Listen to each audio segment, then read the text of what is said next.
Ubuki nubwo benshi bakunze kubwifashisha busimbura isukari bitewe n'uburyohe bwabwo, abahanga mu by'ubuzima bavuga ko biturutse ku bushakashatsi bwagiye bukorwa n'abantu batandukanye ngo ubuki bufitiye akamaro kanini umubiri w'umuntu. Imwe muri iyo mimaro harimo kuba ubuki burinda indwara z'umutima ndetse na kanseri. Ibi ngo biterwa ahanini n'intungamubiri bwifitemo. Mu bushakashatsi buheruka gukorwa n'abahanga bo mu gihugu cya Amerika y'Amajyepfo bwagaragaje ko ubuki bugabanya uburibwe mu mubiri ndetse n'abantu bakunze kugira ibibazo byo kuribwa mu nda ngo ubuki ni umuti ukomeye. Bivugwa kandi ko abasiganwa ku maguru ba kera bakundaga kwifashisha ubuki ngo barusheho kwitwara neza mu marushanwa.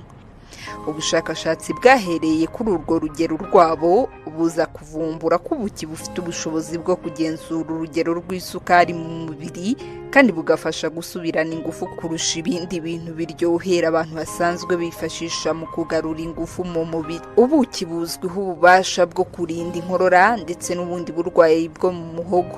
Ibi ngo babishingira ku bushakashatsi bwakorewe ku bana 110 bari barwaye inkorora, aho basanze ubuki bukora cyane ku nkorora. Ikindi urubuga rwa Passeport Santé ruvuga ni uko ubuki ari isoko ikomeye y'ibitotsi kandi bukaba bwifitemo ubushobozi bwo kurwanya udukoko cyangwa se bacteria mu ndimi z'amahanga zitera indwara. Ubuki kandi ngo bufite akamaro ko kugira uruhu rutoshye, kuvura ubushye no kurwanya ubukonje mu mubiri. Akamaro k'ubuki ni kenshi, gusa ufite bumwe mu burwayi bwavuzwe haruguru koresha ubuki reba impinduka. Si ngombwa kandi gutegereza kurwara, ahubwo niba utajya nawukoresha bitangira ubu kugira ngo wirinde indwara nyinshi mu buzima bwawe, kuko ubuki bushobora kukuvura udusebe two mu kanwa no mu mara. Kunywa amata n'utuyiko 2 tw'ubuki 2 ku munsi bizagufasha gukemura iki kibazo, kugabanya umuvuduko w'amaraso na cholesterol mbi. Kunywa amazi n'akayiko k'ubuki ukabikora muri munsi bishobora kugufasha gukemura iki kibazo. Gusiga ubuki ku gatambaro ugashyira ku gisebe bifasha kuba kitazamo infection ndetse kikanakira vuba. Ngo nanone ku bantu bafite indwara zitazwi cyangwa se zidakira bajya bakunda gufata amafunguro ari mu buki ngo kuko byabafasha kuba bakoroherwa n'izo ndwara.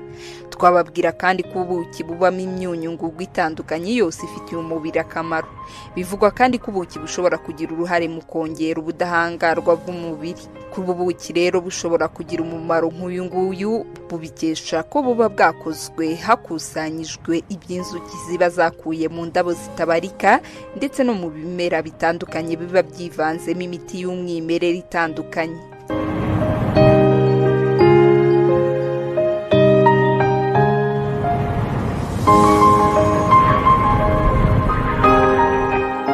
Mwabyumviye rero, ni nahangaha dusoreje amakuru y'ubuzima twabateguriye kuri uyu munsi. Mbibutse ko mushobora kuduha inyunganizi cyangwa se ibindi bitekerezo muba mufite byabafasha mu kugira ngo dufashe kubaka ubuzima bwanyu.